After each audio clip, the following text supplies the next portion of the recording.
I don't think motherhood was probably something really on her mind at the time. And when it comes to royal children, obviously that's a huge part of securing your place in the line of succession. I don't really like the surrogacy conspiracies and those sorts of things. I think there's just sort of an explanation of Meghan just likes to play games with the media, wants to come out. What happens when the one person who swore to keep your secrets decides the truth is worth burning it all down? Late last week, Trevor Ingleson, Meghan Markle's first husband and the man who once knew her best, shattered a decade of silence. And with one explosive interview, he didn't just crack the Duchess's carefully curated facade, he blew it apart. Palace insiders say the fallout is worse than anyone anticipated, leaving Meghan's reputation not just bruised, but hanging by a thread. Now, the real question isn't if she'll recover, it's whether there's anything left to salvage. For years, Trevor Ingleson was a footnote in royal lore, a trivia answer you'd Google, then forget. He's the guy Meghan married in 2011 after 7 years of dating. The film producer who mailed her engagement ring back to her when the relationship imploded, and the man who never once cashed in on his proximity to royalty. I think in that respect, that hasn't played well for her overall, but I think Trevor will keep his silence. I think it's probably smart of him to do so unless, again, he's prompted by something where he really feels like at this point he needs to say something. But I think he's put this relationship, Meghan's relationship with him, in his rearview mirror and just doesn't really care. Friends say Trevor wore his silence like armor, part dignity, part legal caution, while tabloids waved blank checks under his nose. That silence ended the moment he agreed to a sit-down, off camera, but on the record, with an intermediary who funneled every explosive quote straight to veteran commentator Megyn Kelly. In one conversation, Ingleson turned from anonymous ex to the unlikely narrator of Meghan's origin story. And the timing could not have been worse for her. But what did he actually say? According to sources relaying the interview, Trevor described a woman who plotted a precise social ascent years before she ever swiped right on Prince Harry. On her apartment wall, he claims, hung a vision board, a literal collage titled Future Goals, and front and center was a magazine clipping of the world's most eligible red-headed royal. It sounded cartoonish until Megyn Kelly doubled down, insisting she confirmed the vision board anecdote with a separate Ingleson contact. Look, I'm just looking at those photos, Brittany, and I'm just so delighted for him because he must have been so devastated at the time with the way that he was treated, but actually he dodged a bullet. He has his dignity. He has a lovely family. He has a wife who seems to love him for who he is, and he's still working in the industry. And I think, oh my goodness, he dodged a bullet. Add in the allegation that Meghan once joked about bagging the elephant when the time was right, and suddenly the Duchess's fairy tale romance starts to look more like a chess opening. The interview didn't stop at dream boards. Trevor supposedly hinted that Meghan's intense focus on optics crept into every corner of their marriage, from table reservations chosen for optimum celebrity sightlines to an insistence on perfume Diana favored, misted like stage fog before networking events. He also claimed he felt cornered by lawyers into signing a mutual respect cooling off agreement.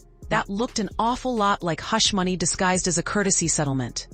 One especially indelicate remark about Meghan's desire to secure the next level before motherhood set social media on fire.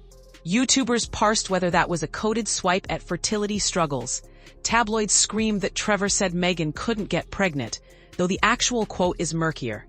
Either way, the seed was planted, and rumor vines grow fast in royal soil. She's already gotten the benefit of her bargain with Harry because she got the title. That's what she wanted. She wanted to be world famous. She wanted the title. You remember when Harry was single, he was the elephant. He was the one, the most eligible bachelor on earth. You could be a royal. You could become world famous overnight. You could live in a castle. You could have access to the crown jewels. You would be a princess. My God, yes, he could have had his pick. Back in Montecito, the response was nuclear.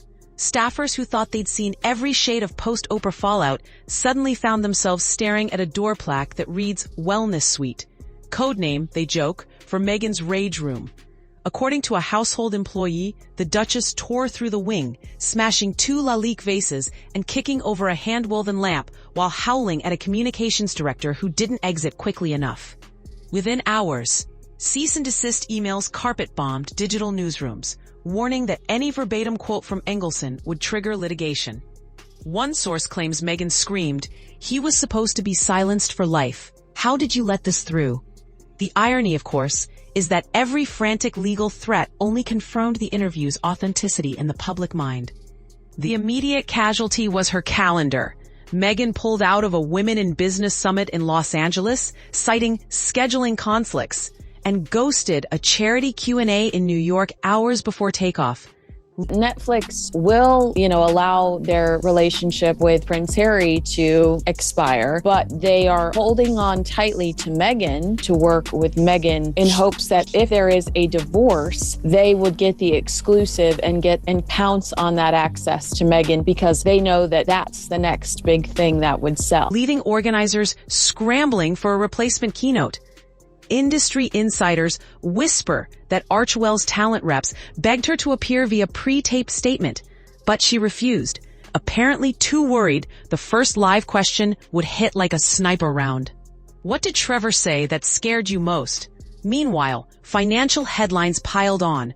Page 6 reported that the Sussexes have shed 24 staffers since 2020. Their Netflix deal may be worth a fifth of the rumored $100 million, and annual security costs hover near $2 million. One former aide put it bluntly, when your brand is authenticity, the last thing you can afford is an authenticity crisis. And where's Prince Harry in all this? Friends say he has retreated to a private study at the far end of their estate, spending long evenings scrolling rugby scores and FaceTiming former military comrades. Anything to dodge the tension crackling down the hall. According to one palace-adjacent source, Harry finally snapped during a sunset walk, warning Meghan to stop accusing the House of Windsor of orchestrating her problems. She also clutched her belly at all times, which of course have ensured that nobody could touch her stomach or feel what was going on behind the hands that were shielding. He's said to be sick of the conspiracy lens that turns every headline into a crown-shaped dagger. The prince, who has spent half a decade defending his wife against the British tabloids, now appears haunted by the possibility that he's been defending a curated myth. Meghan's legal team knows they're in a bind. Divorce paperwork from 2013 never included an NDA. And U.S. free speech precedent makes post-factum gag orders about as sturdy as tissue paper in a hurricane. Lawyers can threaten defamation suits, but truth is an absolute defense, and Trevor seems unfazed. Sources claim he has screenshots, credit card receipts, even scraps of the infamous vision board stashed in a storage unit, just in case. One entertainment attorney summed it up. If this goes to court, discovery could expose more than any interview ever would. Meghan definitely doesn't want that. The Duchess faces a choice: fight and risk full transparency, or absorb the bruises and hope the news cycle moves on. Social media, however, isn't budging. Within 12 hours, hashtag Trevor told the truth and hashtag Meghan exposed trended across X, Instagram, and even LinkedIn, an arena usually immune to celebrity drama. Has only served to intensify the fevered speculation that we're told is making the former actress's life a nightmare. According to skeptics, the Sussexes' widely derided dance film is hard evidence that the manipulative Ms. Markle used prosthetic moon bumps to fabricate both of her phantom pregnancies. Influencers who once lined up for brand collaborations are quietly deleting archival posts. Coverage of Meghan's lifestyle ventures has morphed from glowing to skeptical. One viral TikTok stitched together clips of her podcast monologues about living authentically, with screenshots of the alleged hush money Venmo entries overlaying the text "authenticity check failed." The clip racked up 8 million views in a day, an engagement spike any marketer would envy if it weren't such bad news for the Sussex brand. Rumor engines are already revving for round 2. Publishing insiders claim Trevor is fielding offers for a memoir with a 7-figure advance. He's reportedly weighing the optics. Cashing in could tarnish the dignified silence halo that makes his revelations credible. But a book deal locks his narrative before Meghan's PR machine rewrites it. Meanwhile, at least 3 former Markle colleagues, 1 stylist, 1 Toronto publicist, and an ex-UN charity liaison have signaled they might have more to share.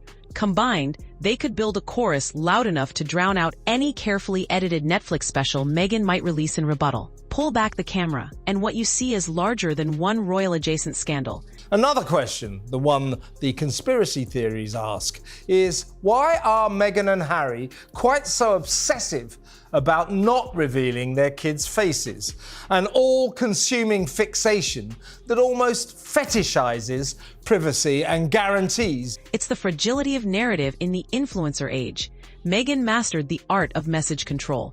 Control your platform, control your truth. But Trevor's interview reminds us that every perfectly lit Instagram grid sits on top of messy, unphotoshopped reality. When that reality leaks, the algorithm can turn from ally to assassin in an afternoon. Trevor Engelson spoke once, and the shockwaves haven't stopped ricocheting. Whether you believe every claim or chalk it up to bitter X syndrome, the damage is real. The doubts are multiplying, and Meghan faces her toughest rebrand yet. One she can't curate with a podcast mic and an inspirational quote. As Engelson publishes receipts, as other insiders pile on, the Duchess's empire may find itself fighting a war on too many fronts. Stay tuned, because in this saga, the plot twists aren't written by palace courtiers or Hollywood screenwriters. They're written by the people who were there before the crown, before the cameras, and before Meghan Markle became the most divisive Duchess of our digital decade. Subscribe, because the next voice to break the silence might be even closer to the Sussex inner circle, and the reckoning is just getting started.